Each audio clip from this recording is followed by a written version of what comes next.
and mental health is something that we don't talk about enough. In the black community, well, we're massively overrepresented in the mental health institutions, even more so than in the prisons. And again, these are questions we have to ask. Well, why?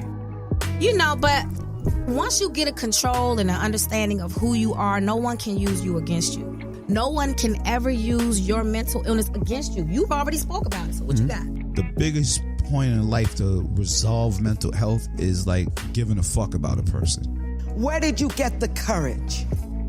I got the courage. The 2 words. I care. It's Chill Will Radio, where connections will be made, advice will be given, jokes will be told, and things will get real. My name is Willis Cooks, and I'm your host. But understand this show is not meant to be used as a substitute for a relationship with a licensed mental health professional. Enjoy the show, y'all.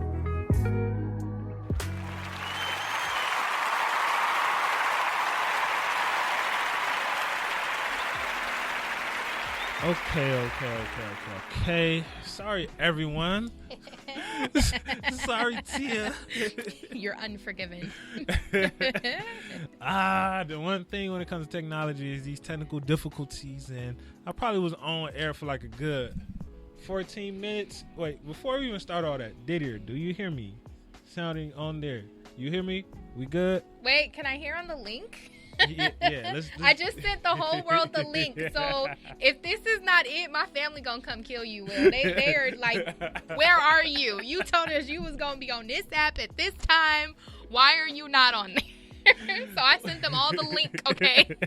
Don't have me looking crazy in front of my family. We like 30 minutes late I know. right now because of these technical difficulties, man. But hey, the show must go on. This technology ain't gonna stop us. The corona damn show ain't gonna stop us. We gonna make it work. We gonna go. Man. We gonna keep pushing hard. hard. My gosh!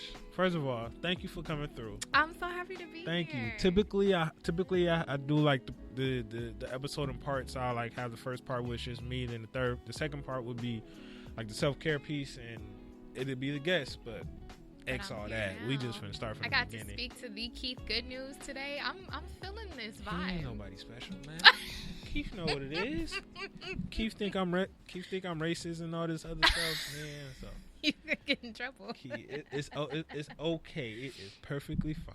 Perfectly fine. Thank you for coming on, man. Thank you for for coming. having me. I've been having so much fun with you and Didier. Like, you guys are great people. Didier's all right.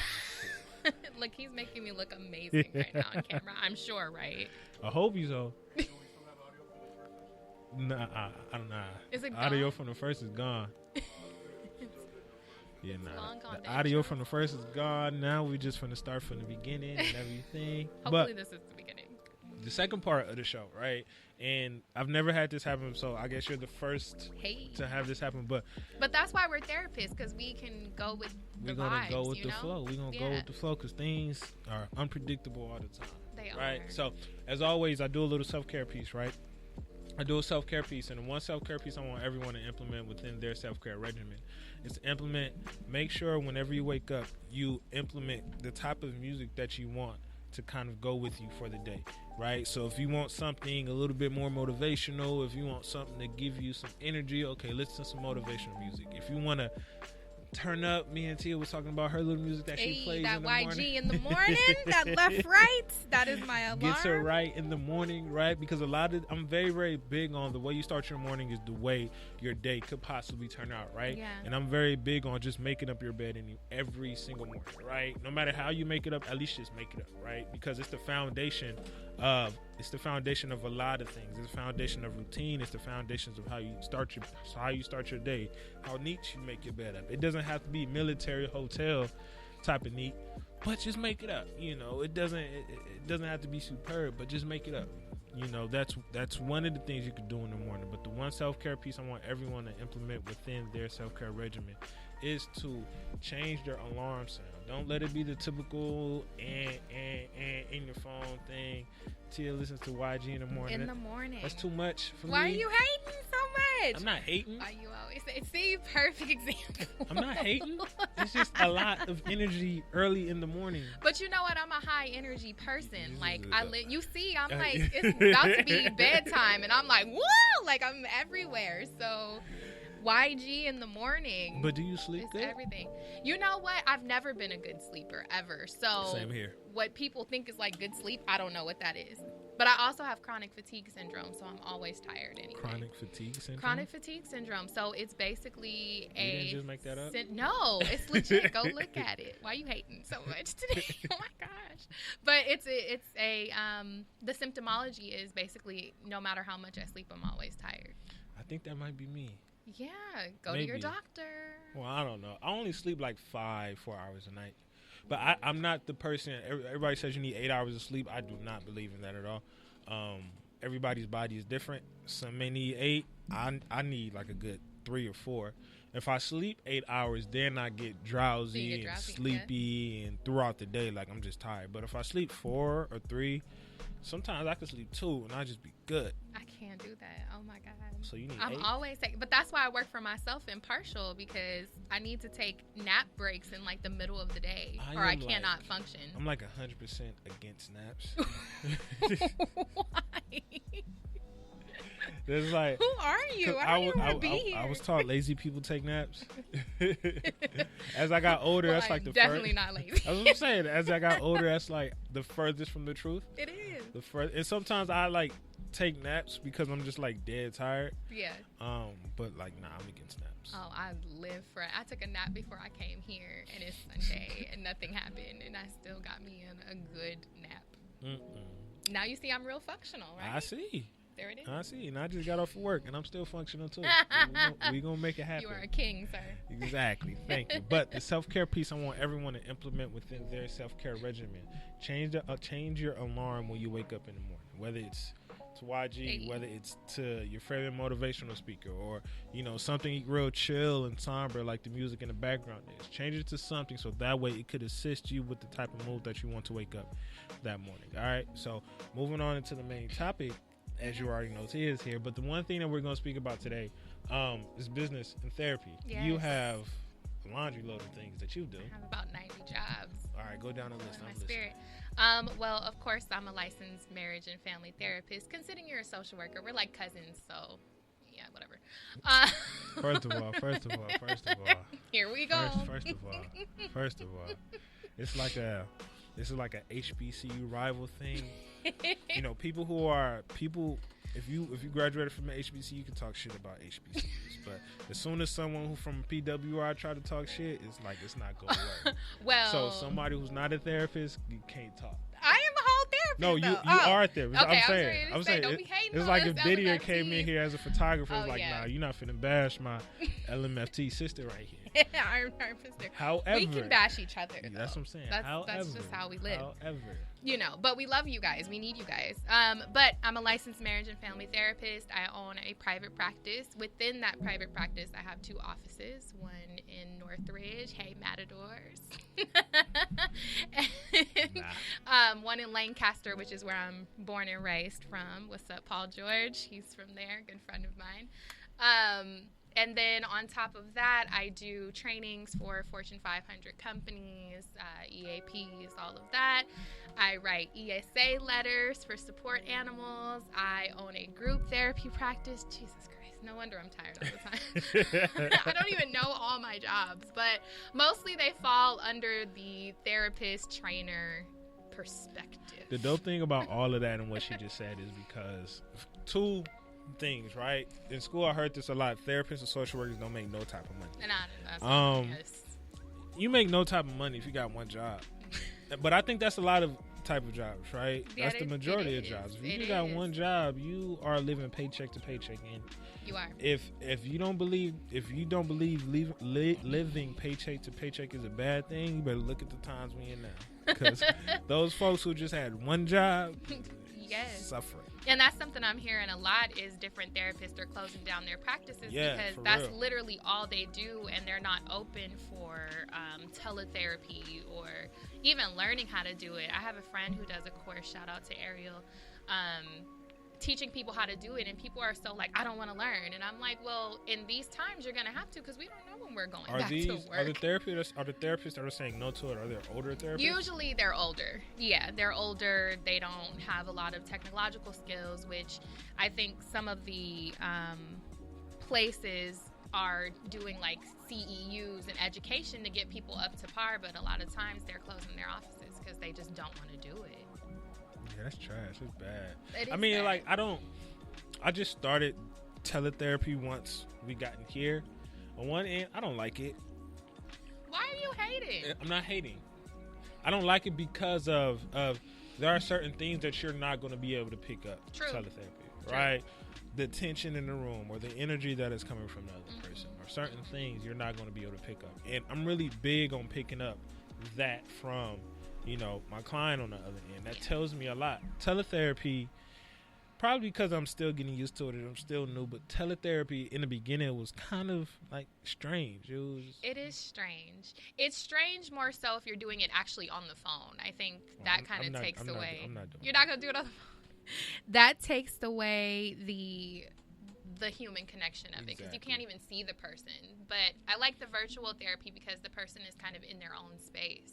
And when you have somebody that's in their own space, you can see kind of what the chaos looks like, or meet certain things that they don't want you to meet. Like, I had somebody's husband pop on and be like, and you are. Like, you've been my client for how long? And your husband is just now meeting. Like, wow. So I couldn't, confidentiality, I couldn't say who I was. So she was just like, this is my friend. At least you are a woman therapist, not a male therapist. True. Oh my God. It's like that commercial where he's like, what are you wearing? Khakis. It could have went all the way left. It could have. So, yeah, you do have to be careful about who you're saying. But I like it a lot. I think I do my best thinking at home, and a lot of my clients have kind of identified that too. So I'm all here for it. I'm secretly going to be closing one of my offices because I love it so much. My clients like it a lot too. The majority of my clients are young. They're like college students, late 20s, college students, late 20s, early 30s. They like that a whole lot because they can just stay at home. They be on their phone, walking and doing it. They be in their phones anyways, Yeah. So that's something that's is good on their end. On my end, like I said, it's just the human connection part of it that I'm still struggling with. So it's like, okay, what could I replace that with? You could. Smiles and laughter. You're a pretty funny guy. I mean, I try to be. Okay. I try to be. Sometimes I'll be. Compliments today. Sometimes I'll be thinking I'll be too cool for it. Therapists need compliments too. Thank you. But yeah, a lot of the work is done online, which I think makes it accessible right now because a lot of people need it. Right now is good, but let's say beforehand, yes, it was teletherapy. Is that something that you could see, even when this is done? Teletherapy, is that something that you could see doing alone and not meeting with people in general anymore, or is it? Do you want to just try to get best of both worlds? My plan is to get best of both worlds. So with keeping my other office in Lancaster, which that office is really important to me because that's where I'm from. There's not a lot of services out there. So I need to be physically out there for them. As far as... Because you're like the only black person out there. My cousin is actually a therapist out there. Okay, that's two. So there's two of us. Now there's more black people out there. I'm sure my family is having like the greatest time talking about Lancaster on our group chat. I can see my phone flashing. But so thanks. You've now started another topic in my family group chat. What's in Lancaster? But I mean, nothing is in Lancaster. Like, my family is out there and they make Lancaster worth going to. But there's nothing but dirt and love. My grandparents settled out there, so dirt and love. That's what I truly believe. But with you and your friend being the only two therapists out there, so that's the physical part of it, which you have to stay. And then and I need that. I need people to see me. I need that representation. I mean, there are a lot of young black children that are going to college soon, and I want them to see a therapist in the physical being. Because I didn't see that when I was younger. I didn't meet a therapist that was black until maybe my junior year of college. So I need, for that particular office, I need to be there. Okay. How did you start? How did I start? People ask me this question all the time, and I keep saying, I don't know. Like, I don't know what pushed me to be a therapist. Like, people say, I had trauma. Not the therapist part. Oh, how did I start my business? Yeah, the businesses and stuff. Because the therapist part is kind of different. Like, with a lot of other, like, careers, it's like, I've always loved numbers, or I've been playing football and sports since I was a kid. And I haven't. This is like, same with me. Like, when I graduated graduate school, which was in 2017, I was like, I'm not going to be a therapist at all. And that's because I went to a PWI, a white school, and then the way they taught me therapy came from a white perspective. lens. Yes. Yeah, it came from a white lens. So I was like, if this is the way therapy is done, I am not messing with it at all. Because it's not finna work for the homie on the block. It's not finna work for my people up in the projects. Like, I'm not finna go in there on some like raggedy stuff. No. And social worker was just like, So I don't know if people like, I want to be a therapist, but it just happens. I feel like social workers get such a bad rap too, because what we think in the Black community is like a predominant social worker. Like, oh, they just come and take your kids. Oh, yeah. And I feel like you guys get such a bad rap because there's so many amazing things that you guys do aside from taking people's kids. That's like a small piece of it, you know. Very small piece. So, absolutely. I think you guys get such a bad rap. Very small piece. And it makes me sad for you guys. Still in MFT, though. Still in MFT. The little beef. But how I started my business, the business was kind of an offhanded thing. I had a mentor who is a total boss. Like, when this woman walks in the room, she is a boss. Yeah. Bright red hair, short, skinny jeans. Like, she demands attention. And I worked for her private practice for free. I took the job and was like, I'll do it. And she told me one day, she's like, there's something in you. You need to do this for yourself. And I'm like, well, you know, I'm going to be a clinical supervisor and call it a day, you know? And she was like, no. You need to, I will teach you the game. Like Ghost, like teach me the game Ghost. She was like, I'm going to teach you the game. So she taught me how to do just the basic things. And then she called me and was like, hey, I have a client for you. So you need to hurry up and get an office. Good luck. And I actually almost stopped doing the private practice because my grandmother passed away a week before I opened, and that was like devastating to me. I loved my grandma. She's tattooed on my back. Like, she's literally my favorite person in the world. So when she was gone, I was like, I'm not doing this. Like, I don't have the mental strength, but you know, people kept pushing me and was like, you got to do it. So I did it. I opened part-time and then got tired of working and was like 3 jobs. I was working 3 jobs at the time. You're like me, cause right yeah, now, like you. You're tired of working, right? Oh my gosh. That's why you need to hurry up and get that license. I still believe you're gonna get it this year. I don't believe I'm gonna get it this year. You're gonna stop putting that in the air. This is Chillville Radio. You're supposed to have optimism for the people. What is you doing? That's what I do to folks. Don't This be doing be me Chill to me. Tia Radio. Don't be doing me to me. Like, that's what I do to people. I believe. No, you're talking to another therapist right now. You're gonna take that test. You're gonna pass it. At the end of the year, we're gonna make it work. But you get exhausted. You get Yeah, exhausted of doing so many jobs at one time and not being able to control your schedule. Yeah. And when I went full time, I was like, I cannot sustain this. Like, I'm getting mentally ill. And I had just gotten out of a 5-year relationship, so I was like, I got to do something different. And so that's how the business started. Oh, that's dope. Because it's like with me, because I have 4 jobs. Well, you made me count this as a job as This well. is your job, yes. So 4 jobs, and all of my jobs are per diem, right? Yeah. Only because I need control of that schedule. That schedule. Right? And I'm sure you understand this as well, but I hate it when I have to ask people, can I get today off for? Yes. I want to go on a vacation. Could I? Please? And it's just like, I don't like that at all. So I didn't the whole like it business side of it, it's something that's already there. And like you said, I'm just waiting till the day I can just hurry up and pass this test real quick so we can get this started. But the one thing that I see the one thing I hear amongst a lot of my therapist friends is the sustainability of it. Is it really sustainable? Because it's like comes in waves. Yeah. If you know what you're doing, yes. One thing that was really important to me was networking with other people. So I have maybe about 3 or 4 mentors that I connected with that really kind of pushed me into different avenues of being a therapist. Like, I have a business mentor, and I have a trainer mentor, and I have other mentors that are amazing. And so when you have a mentor, they start putting your name out and feeding your name out, and then you have to come with the presence for real, and introduce yourself and what you do and what you're passionate about, and people will see that. So you're sustainable only if you make yourself sustainable. Okay. You know, if you're just like, well, I'm just going to start a private practice and hope and pray that clients will come, you're going to screw yourself. There's no point in doing that. Yeah. You know, so I tell people, like, yeah, it's sustainable once you can get it sustained, but you still need to make sure that you're making connections with other people. half of my referrals came from other people. They didn't come from me going out to seek. Eventually they were like, hey, you know, call T. I love that. And I'm like, yeah, call me. But it's because of those relationships and those connections. So yeah, it's sustainable if you know how to sustain it.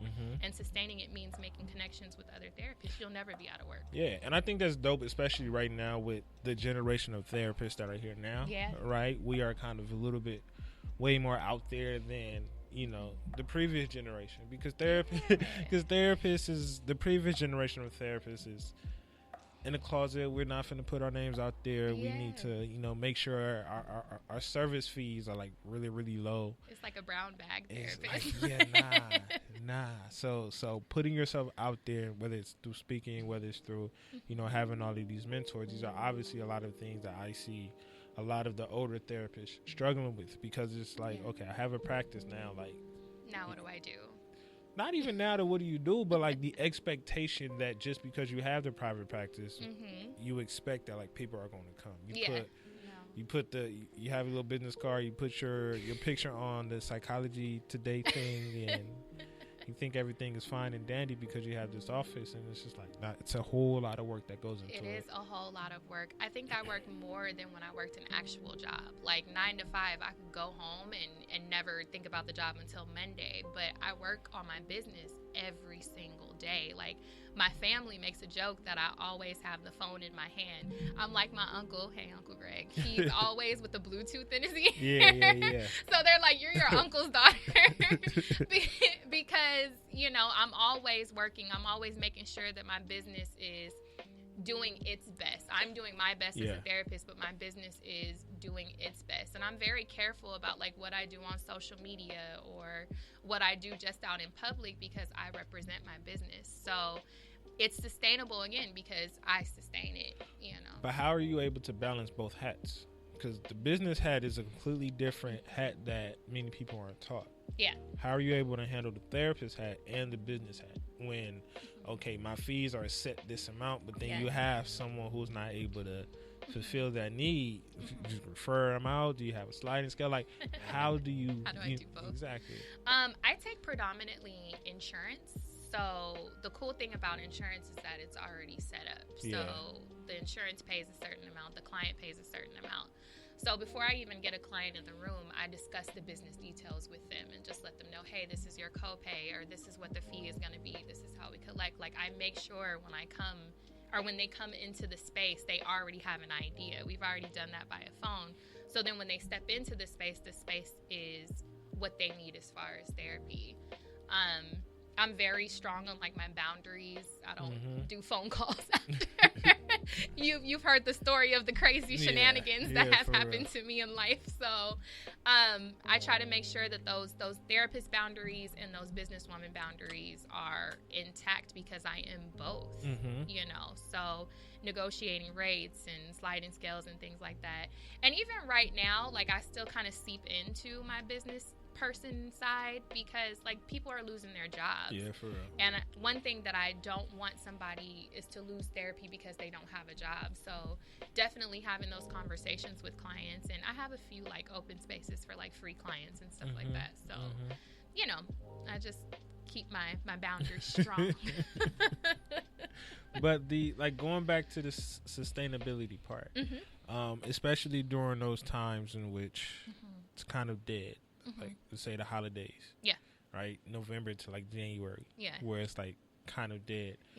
Is it hard to bring clients in through that time, or do you set yourself up to where you kind of like, I'm expecting of this time, so let me set myself up to where I'm gonna be good regardless of what comes in or not? Definitely I set myself up.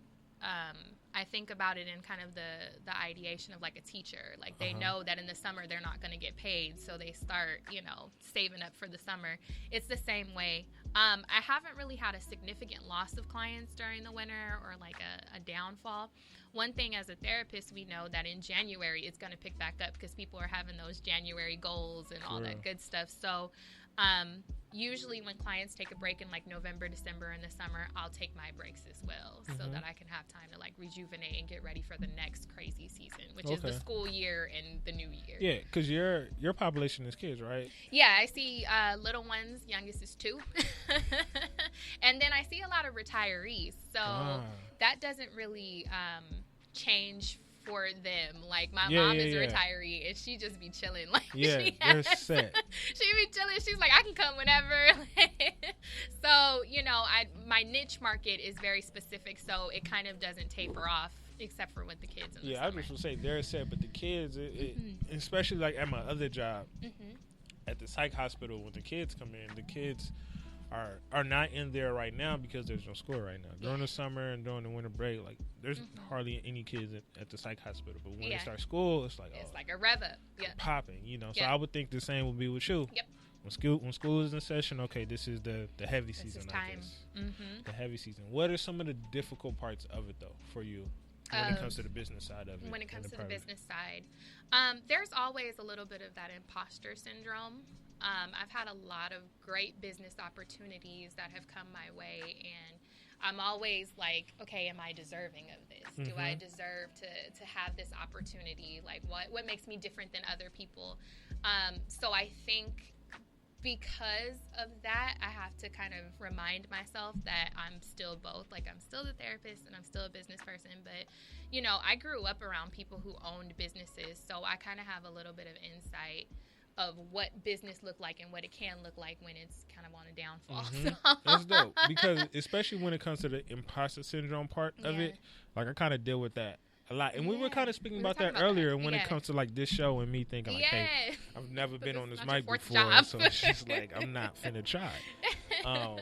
But like on one end, it's like you learn when it comes to like imposter syndrome and just doing things, you just have to go. You just got to do it. Just jump, right? Just go ahead and go forth and do it. But especially when it comes to the whole business side of it, because opening your private practice is obviously something that I'm going to do. You are going to do it. Yes, and obviously you're going to pass your test. That's not a question. It's just a matter of when, you know. Completing and doing all that stuff is obviously something that I'm going to do. But there's always, for me particularly, there's always those what ifs or those like, maybe let me push this back because I'm not too sure. Let me just do a little bit more research. Just to figure it. Put my toe in. Exactly. See if I can figure out a little bit more. How was it for you when it comes to the anxiety and things like that when it came to starting that first one? That first one. You know, one thing that I feel like I have the blessing of is a really strong mom. I talk about my mom a lot mama, because I know you listen. she has been texting me like, are you nervous? Are you laughing? But my mom is like that inner voice to me. Like every time I'm like, you know what, I'm going to turn back. Mom's like, no, you're not. We're painting the office tomorrow. She never. Yeah, she's like, nope, you're going to do it. Nope, you're going to do it. Nope, you're fine. Nope, you're fine. And I think that's the importance of it, is also having a team around you that's like, even when you're like, okay, I don't want to do this, they push you in the pool. Yeah. You know, and my family is very supportive in that. My best friends, they're listening. Hey, Nicole and Ann. I told you, I'm going to be one of those people that like shout out people in the air. Like, I'm going to bring like a whole list. That's cool. Let them know. And Latar. But, you know, my team was really helpful in pushing me and saying, nope, you got to do it. Nope, you got to do it, to the point where eventually I didn't want to let them down. So I'd be like, nope, you got to do it. Nope, you got to do it. So that push was necessary for me. I'm a huge people person, so that was necessary. And then just knowing that I had a calling to do it, like I knew that I was meant to be a therapist, and I knew I was meant to do this, so not letting that calling down was really important to me too. And people that were watching me do, and that's why I started the therapy grind, was because people were watching me do this and be like, so how do you do it? Like, how do you get it done? So I couldn't fail because of them. And I know people are like, that's so much pressure, but I'm like, no, pressure is what pushes me. So I couldn't let those people around me down, and so every day I get up and do it. It's dope. And so you needed, the anxiety came majority from the business side of it? Not the business side of it. It was more making sure that I did a good job with my clients so that they would come back. The business side I felt really strongly about because I had so many people, like my uncle held my hand a lot through it and was like, this is what you need to do. He owns several businesses, so he was like, this is what you need to do to get that done. So I felt confident in that part, but I was like, okay, now I have to show my skill level to make Got sure it. that these people keep coming back. Got it. And I have clients currently that have been with me for the whole 2 years that I've been full time. Okay. Like they haven't split. They come once a month, but But they haven't completely but they like, haven't gone. split. Yeah, they come in and check in, and so when I think about my skill level had to be up to par with the business. Like, yeah, I ran the business fine, but if I wasn't a good therapist, people were Exactly. not gonna come back. And that's scary because now once you go full time, all of it is on you. All of it is I on think you. when you have that part time or that per diem job, it's like, all right, I got something in the back seat just in case. Like, Yes. so you kind of like. I like what you said when you said, I like what you said in terms of my skill level. I had to meet the business side of it because if I still have this part time job, I may not be as on top of my skills and be as critical as who I am when it comes to the type of therapeutic work I could do. Yes. So Yes. making sure both of them to match is really, really dope. Yeah. When it came to the other businesses, that was it just kind of like, did you branch it off or did you was like, all right, let me do something completely different when it came to the trainer part, like the EAP trainer part, that came actually when I left my full-time job. I worked for an insurance company, and me and the clinical director had formed this really strong bond, and she's been there for like 30 years, so she practically runs it. But we had formed this bond, and she had seen me train, and she was like, Tia, I need you to do this for me. Like, I want to retire. Can you take over? I'm trying to be done. I was like, look. yes, absolutely. So those happened in tandem. I became an expert mental health trainer at the same time that I started my practice. Mental health I trainer. am an Look at that expert title. mental health trainer in California. Look at that I've done title. over 50 trainings thus far. Living the best life. Shit. But that came at the same time. The rest of it were just things that I had interest in, like the ESA animals. Like, I'm a dog mom. I love her to death. What kind of dog you got? I have a Chihuahua. Makes her name is Sarai. She's 15 years old. I got her, or she's 14. I got her on my 15th birthday. That's my baby. My dad is gonna kill me for saying that because that's his baby. I have a friend. So like, I love dogs too, but I can't stand the small ones Why? because it has nothing to do with them. But disrespect. it has nothing to do with them. But I don't look down when I walk, Oh. so I step on them and I kick them a lot by Yeah. accident. I constantly kick her Yeah. all the time. My friend, you know how people say like, "Oh, come on over. The dog ain't gonna bite." Blah blah blah. Nah. So my friend had it. This happened in college.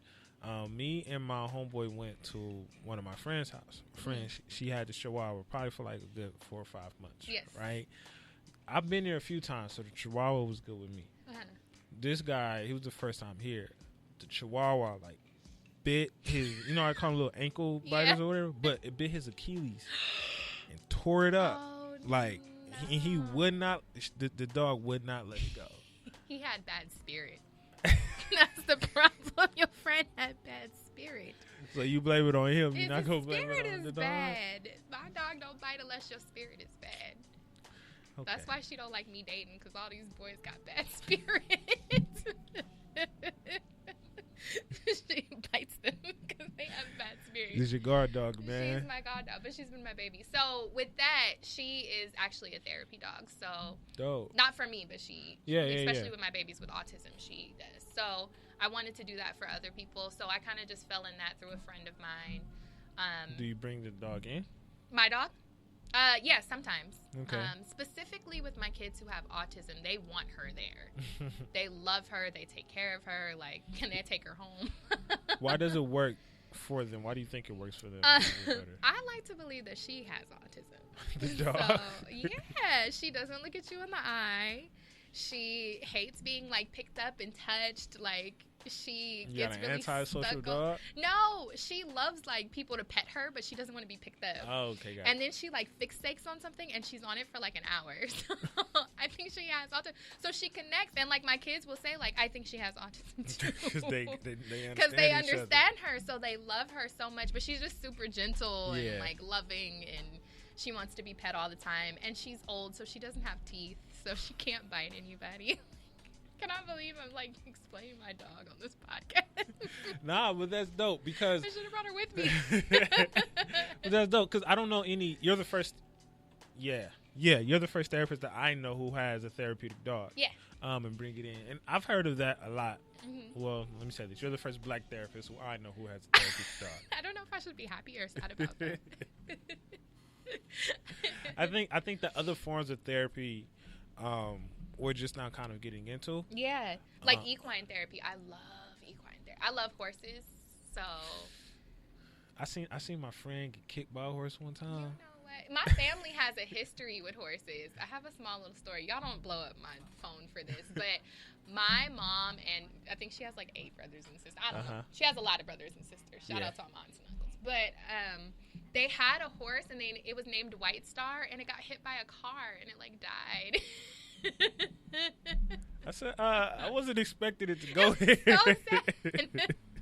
But my family is like horse people. My grandparents lived on a farm type thing. So they always had animals around. They had my grandfather would take care of baby birds if they, would get hurt. And so we're like kind of animal people. My mom hates my dog though. And my dog hates my mom. But they have a love-hate relationship. Yeah. It is what I tolerate you. They tolerate each other. But she'll bring her Burger Kings. Now it's ridiculous. I don't even know why I'm going on tangents. But bringing in the animals in order to assist with therapy. Yes. Is something that I don't see too many black therapists doing. Probably because it's just a little bit early within our transition into becoming more independent black therapists. Yeah. But I love it. I hope to have a horse one day that I can use for therapy services. That'd be different. I'm different.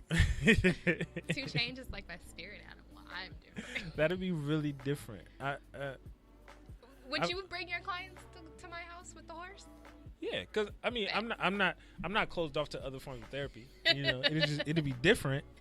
You gotta open your mind. It'd be different. It definitely would be different, but we finna go try it out. I'm telling you, I was 13 years old. I seen my friend get kicked by a horse, and now he has a plate on the side of his face. Well, you shouldn't have got so close to the horse. I told him not to tie his shoe behind the horse, but he wouldn't listen. And horses kick when they're scared. Nervous. Yeah. That's any animal. They're gonna get aggressive when they're scared. That's any human animal too. Yeah, we fight when we get hurt too. Exactly. But yes, she is a vital part of my therapy. Okay. How long has the dog been a part of it? She's lived with me for about 7 years.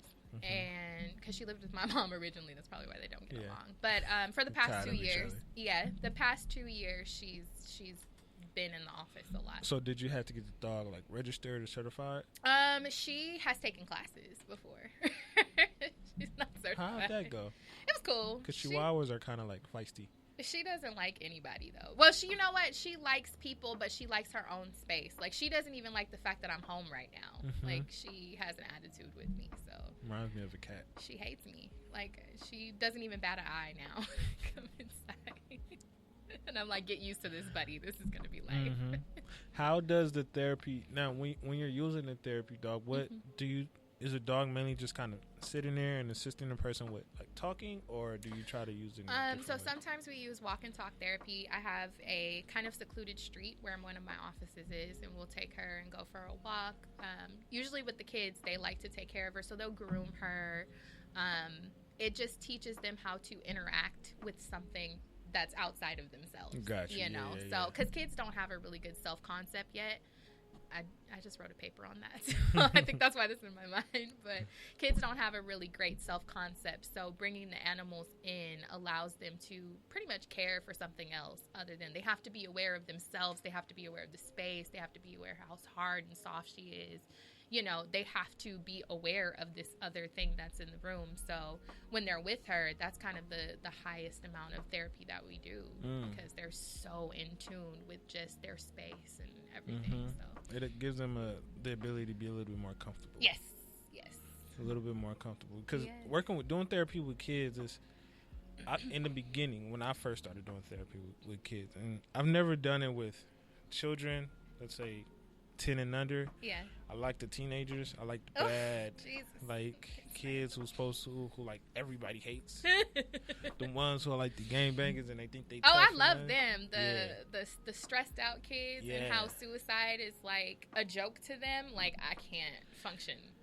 I can't wrap my mind around it. I haven't. I mean, and I think it's like you said, the self concept when it comes to kids is very, it's not there yet. No. So they easily manipulate when it comes to life. When it comes to the world, whether it's sexuality, whether it's your gender, whether it's, things that are happening at home. So when my experience with kids, what I see in a psych hospital, I see suicide becoming like a trend. Yeah. It's easy for me to say that I'm going to commit suicide because I can get the attention that I want. Yeah. It's easy for me to say I'm going to commit suicide because, this is the first time somebody's going to take me serious. That's when they're loved. Exactly. That's when they're loved. But on the other end, it's like I also see children who kind of play with it. Yeah. As a therapist, when we start seeing the serious cases, you take those serious. And when you see the children who are playing with it, it's like, oh, I'm going to commit suicide because I didn't get this watch today that my mom wanted. It's like, okay, look, we finna figure things out. And it's unfortunate because I know of kids who were other therapist friends of mine who have taken their lives, and it's not a joke. Yeah. And I have to remind kids all the time, and they don't comprehend it until I tell somebody. Click. Like, I know somebody who has done that. Like, are you sure you want to do that? Or are you sure you're just not in pain? Exactly. Like, so I have to remind myself, and that's something that I actually pulled out of my therapy practice because I was getting so emotionally exhausted with that piece. So I actually stopped seeing teenagers because I could not. They were just like driving me into the wall. Like, I couldn't. I was like, I can't function with them. Like, I can't do it. So I actually had to make the conscious decision to pull teenagers out of my caseload. I think that's a good thing to really be knowledgeable of because, yes, I'm taking the teens out of my caseload, but that's also a form of income that I'm taking out as well, right? Yeah. So you have to be cautious and kind of be confident within your own particular, skill set. It's like, okay, I may be taking out these teens, but that's okay because what I do with the children or what I do with the adults, it's really just going to be able to add more adults or children to the plate. Yeah. And also be a little bit more aware of, okay, the teenagers, my connection with the teenagers is damaging who I am as a therapist and damaging my work. Yeah. I think a lot of the times, our pride sometimes gets in the way. Like, these are my babies. And I want nobody else treating them. Exactly. These are my babies, and I know That's it. my And I understand their stories, and I'm cool with their moms and stuff like that. And that's where the boundaries, when it comes to the therapy, is like drastically important.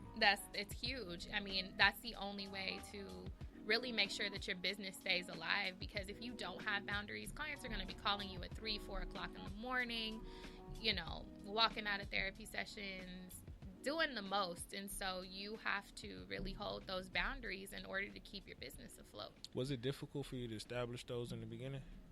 Yes and no. So with particular clients, yes, it was really hard because clients will test your boundaries to the umpteenth degree.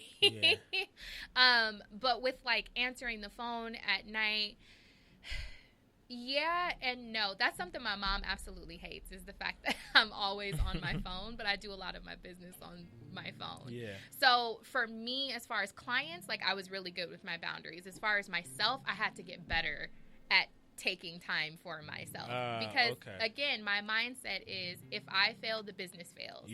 I can't fail, so I need to constantly be on my phone all the time, making sure that things look the way they're supposed to look, and I wasn't taking time for myself. Got it. And so I have learned over time to put my phone away. As you see, it's like sitting right next to me. I am still a therapist.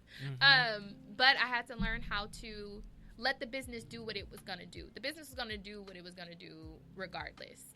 I can spend time with my family and not be on my phone all the time. Do you think that says that you have strong faith within the business if you're not if you're not willing, or if you weren't willing to let it do what it does? I don't know. It depends on you as a person. I have a lot of faith in my business. I have a lot of faith in what I've established and with the people that I've established with. So I can now put down the phone. But I feel like early on, you may not have that faith in your business, and that's okay, because this is new territory. It's new ground. I'm sure when you started this radio show, you were like, I don't know how it's going to do. Yeah, for real. But now, like how you handled the technical difficulties, that was super smooth. I'm like, okay, I'm gonna just sit till he starts the thing again. Like, but that's because you have faith in what you do. So, you know, I think that, yeah, you'll have it as time goes on. Let me talk to you a little bit more about the training part of it, and the stuff yes. that you do. You mentioned that you mentioned how you got into it. Yes. Can you speak about is it mainly just referral based, or do you specialize in specific type of training, or how does that type of business side of it work? So I specialize particularly in EAP. For those who don't know what EAP is, it's Employee Assistance Programs. So 9 times out of 10, if you work at a company, they have benefits available for you to go see a therapist for a couple of sessions. And they're free. The visit is free, all of that. So what a lot of EAPs do is they have trainers that go to different companies and do just like mental wellness trainers. So I've been to places like the SoCal Gas Company, who I absolutely love. I've trained at maybe 10 to 15 of their branches on different things, mental wellness, grief. They had an employee that was lost about a year ago. And so for these different places, they request it. And with the relationship that I have with the EAP, I'm usually their first call. Can Tia do it? And I built that relationship with them by accepting things that probably other people wouldn't accept. But once I had like some name under me, I was able to say, okay, this is my new rate. And this is where I'll go. And, you know, I think that made me different than a lot of the trainers. And so now that I had the opportunity to work under an expert mental health trainer, now I'm one. So I can go to any EAP now. I can go to a Fortune 500 company. I've been to In-N-Out. I've been to the Grammys. I've been all over the place because I've developed those relationships with those people inside of the company as well. Got it. So it's not just the EAP company that I had to build a relationship with. It was the company itself to be trusted to step onto these places and train their staff. Because the company could refer you when they're going to it? So the company can call and ask for me. Got it. Yeah. So they can say, we want Tia. Like there's a bank company out here that I go to a lot because they request me by name. We want Tia. So send Tia. So I go to this bank like often so much that they like they know me by name. We don't so want nobody else but you. We don't want nobody else but you. So it was because I built those relationships with those different people, and I went in with professionalism. I made sure I was on time. Like the basic stuff you need to do is what can sustain your company. If you're professional, you're good at what you do, you have all your materials. That's all they're asking for. That's it. Because a lot of the time, these companies that I train for, they're going through something significant. So they want somebody who's going to come in and respect the company. So that's the best part about it. Do you have to, when you're going into these companies, these different companies and doing your trainings, do you have to switch up the way you do therapy when it comes to the company, or are you just kind of keeping it the same? No, I have to switch up. It depends on the company. So like, for example, the gas company, they're, blue collar, they're coming in off a different shift, all of that. So when I go to do trainings with them or with a company where, people are doing like more hard labor, I have to go in and respect those different companies, So I try to tailor it to what the company is. And if I've been to the company before, then I already have in mind, okay, what they need, what they're looking for. Are they going to be an audience that's going to be super engaged, or are they just here because they have to be? For sure. Am I going because of a crisis, or am I going because they just wanted training, And a lot of them, lucky for me, they just want me to come train, which is cool. Yeah, so simple. Super simple. But if I'm going in for like a crisis, then, it's a whole different ballgame. And are these trainings or crises, do they last like just a week or a few days? How long do they typically last?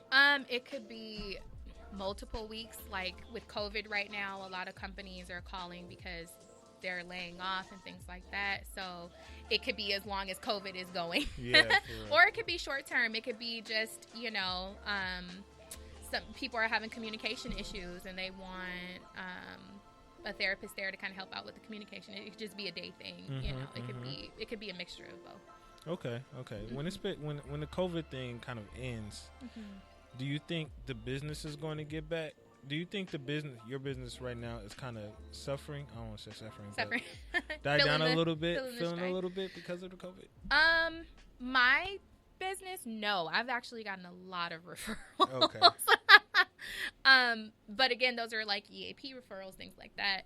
I think that once COVID ends, there's going to be a need for therapists. It's going to be a different type of need. It's going to be a whole different ball game because people are, trapped in their homes with child abusers and domestic violence, and it's that level of stuff that people are going to need, and they're in the house with people they don't get along with, and it's just going to be a whole hysteria. That's a big side that a lot of people, I don't really see people speaking too much of, because school was the safe haven for a lot of children. Going to work is a safe haven for a lot of people, and now they can't go to work. Now I have to be at home all the time with either my abuser or whatever. It's like now I'm constantly in, my trigger, constantly in my, trauma 24/7 for X amount of months. And now they broke and don't have their jobs, so now it's extra stress that's putting on me, on the kid, because I'm just here. Yeah, absolutely. And then the kids being out of school, I have about 5 or 6 kids who can't graduate. Like, they can't walk with their class, and that is devastating to them. Like, they cannot function. They're like, I waited so long for this, and I can't go to prom. I can't go to grad night. Damn, I forgot about prom. Yeah. Grad night. I can't go to, like, senior ditch day. Like, I can't do nothing. And they're in the house, and we're trying, as therapists, trying to tell them, like, it's going to be okay. They don't want to hear that. They don't. They just want to hear, where can I get back to school? Where can I go to And it's like when it's all pick up and they can be like, okay, well, we can do the prom again. They're going to be going for college, or they don't want to deal with it at that point. It's no point at this part. Like, the memories are gone. Like, I had one kid tell me, like, they can't even sign my yearbook. And I was like, wow. Damn. Like, I didn't even think about that. The small, intricate parts of it. Yeah. I'm like, wow. So, absolutely, I think that the business of therapy is going to boom like no other. So BBS, get your shit together. So I wish they would hurry up and let you take your test, child. It is what it is. BBS is playing with you right now. So, quick question for you, right? Yes. For, let's say, for me, who will be getting into the things that you're into. Yeah. What would you say would be the one piece of, I guess, advice? Network. Like, I can't stress that enough. Get to know people. Put your name out there. Make sure that you're having conversations with people, and not just, oh, I'm a therapist, like I'm going to be a therapist, send me clients, but have actual conversations with people. People find out who you are in these conversations, and then they're like, oh, that's somebody I could trust to send clients to, or they sound like they're knowledgeable in this area. So don't take for granted interaction, and then I would also say, like, put yourself out there for opportunities. And people are like, well, if I don't get paid, then I don't want to do it. But that's another form of networking. Yeah. People remember you by your face. And so if your face is all over the place, people are going to remember you, and they're going to say, hey, I have these clients, and I don't know who to send them to. You're a young black man, There's not enough of you guys out there, so I wish the BBS would hurry up. It's like 5 of us. Yeah, they're going to remember your face. They're going to remember your name. So make sure that people remember you, leave them with something. You sound like my supervisor. She's the same thing, right? This is true. Yeah, especially when it comes to networking. Don't be afraid to serve. No. Don't be afraid to serve. It's okay if you don't get paid. Like, it's not about getting paid now. You're trying to create a relationship, something that's sustainable. My greatest opportunity was given in a job that I did not get paid a single cent for, but this woman took me under her wing. She did a specialized type of therapy. It's called personal injury therapy. So you don't get paid for like years sometimes for that. So that look on your face. So shout out to Dr. Kim. So you actually make a lot of money from personal injury therapy. So it's like, say I'm walking out the studio and I trip and fall. Yeah. And I decide I'm gonna sue you. And you caused me so much mental grief that I need to go see a therapist for you. You would come and see me, or I would see myself. But a lot of the stuff that I worked on were like people in car accidents, helicopter accidents, like craziness. Skydiving accident. Skydiving accidents. I've never had one, but don't be my first. But just random things. And so her therapy was so specialized that I got to meet a lot of lawyers, a lot of mortuary owners. So people who I would never think that would need therapists in their space were calling later and was like, oh, what happened to that girl that was doing therapy? And she'd be like, oh, this is her number. So boom. Okay. All because I was doing it for free, and it ended up, blessing me a lot later. So that's why I say don't ever be afraid to work for free for a little while, not forever now, child. Yeah, once you have that license, do not work for free ever. No. You got it. It's a mission behind it. It's a mission. You got points. You have to be intentional about why you're working. I'm gonna ask you one last question before we wrap. Oh, do we have to leave? I love it here. I don't want to. You need a I co-host, could just Will. go. If you want to be a co-host, you can come. I'll come co-host with you. Oh my gosh. You can come. Don't just talk about it. it. Invited. Don't play. I will pull up on you like I'm ready in my slides again. We gonna see. One off the wall question. I'm gonna start asking like every guest this. And you're like the first. Would you come skydiving with me? Can I cheer from you at the No. bottom? Absolutely not, sir. Why not? You know what? I don't like heights. That's the reason to do it. I don't and I don't really feel like I need to get over my fear right now. Like it's not DSM, it's not interrupting my functioning. Here's the thing though. So one of my friends, he's scared of heights. Drastically scared of heights. Yes. Right? Didn't even like get on escalators and elevators type scared of heights, right? I convinced him to go into doing skydiving. How did I convince him? I kind of guilt tripped him into doing it by paying for like half of it. He did it. He was scared out of his mind. And so I asked him, is he still scared of heights? He was like, hell yeah. And the one thing I have to tell people, it's not about like being scared. It's not about getting over this being scared of heights or fear of anything. It's more so just about being able to function within it. So like you said, the functionality part is the biggest thing within the DSM, because I can have all of these symptoms, but if I'm able to function, I could be fine. Still fine. I'm still good. Yes. So with the scared of heights thing, I understand that, you can still be scared of heights, but we need to know how to function within that fear. And I'll do stuff that's like height requirements. I'll go hiking and stuff like that, but I don't need to be that high in there. So you okay. I don't need to be that high up. It's only like 13,000 feet. I want to watch you jump. I'm a spectator. I feel like I do really good as a spectator. I don't like that. I believe in you. I don't like that. Didier's going to come with me one day. Didier look like nah, I quit today. He going to come with me one day, and he got a scorpion on his hand, so I think he's down for it. Are you a Scorpio? Why you got a scorpion on your hand then? I'm a Scorpio. That's disrespectful to you.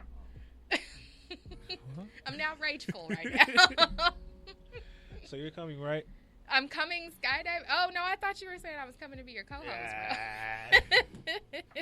I'm going to start taking people skydiving. You should, and then I will cheer from them from the bottom. Have you taken Keith yet? Nah, but we working on it. Take Keith. If you take Keith, then maybe I'll consider Okay. it. If Keith jumps, maybe I'll jump. Okay, we work. Keith got a lot to lose. Same thing with Keith. I told Keith, he was like, I'm like, I'm going to just pay for you. Keith got a lot to lose, so if he goes, then maybe, but like probably not. I just want people to go. I talk about skydiving a lot because I'm always the only black person there. Yeah. And it gets lonely at times. So you want this black person to go with Any you? black person. The last time I went skydiving, there was a black person doing this course, and I was just like, black man. He looked at me, he was like, black brother. man. I was like, my brother. It's just that connection.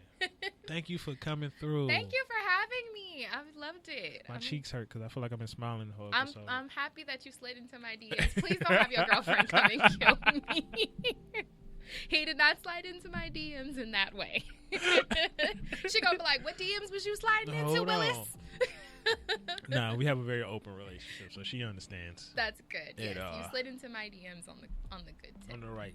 And I appreciate you coming now within these times. I love it. Yeah. I love Sunday. Because I'm talking about within this whole coronavirus thing. Oh, yeah. My mom was like, are you sure you wanted to? Mom, he's fine. We're quarantining. She probably only asked because I'm supposed to see her next week. So make sure you come. Make sure you're wrapped up and all that good stuff. But I appreciate it. You want people to follow you on Instagram? Yes, you can follow me on Instagram. It's at The Therapy Grind. That's The Therapy Grind. You can follow me there.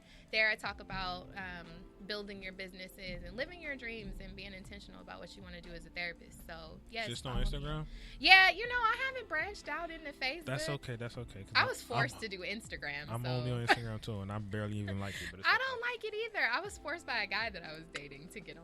He's a YouTuber, so he was like, "You need to get on Instagram." So I did it to appease him, or he would have just kept going with it. So Shut him up real quick. to shut him up real quick. That's why I'm not with him. So YOLO. But now I'm here, so yeah, follow me on The Therapy Grind. Dope. Yes. As always, thank you for everyone for listening. Thank you, Tia, for coming through. For all those listening, if you're listening now, tomorrow, the day after, next lifetime, when we on Mars and this is still popping somewhere, good looking too. And as always, never forget, ain't no wealth without your mental health. So please stay blessed and take care of yourself. Be great, y'all. Bye. Peace.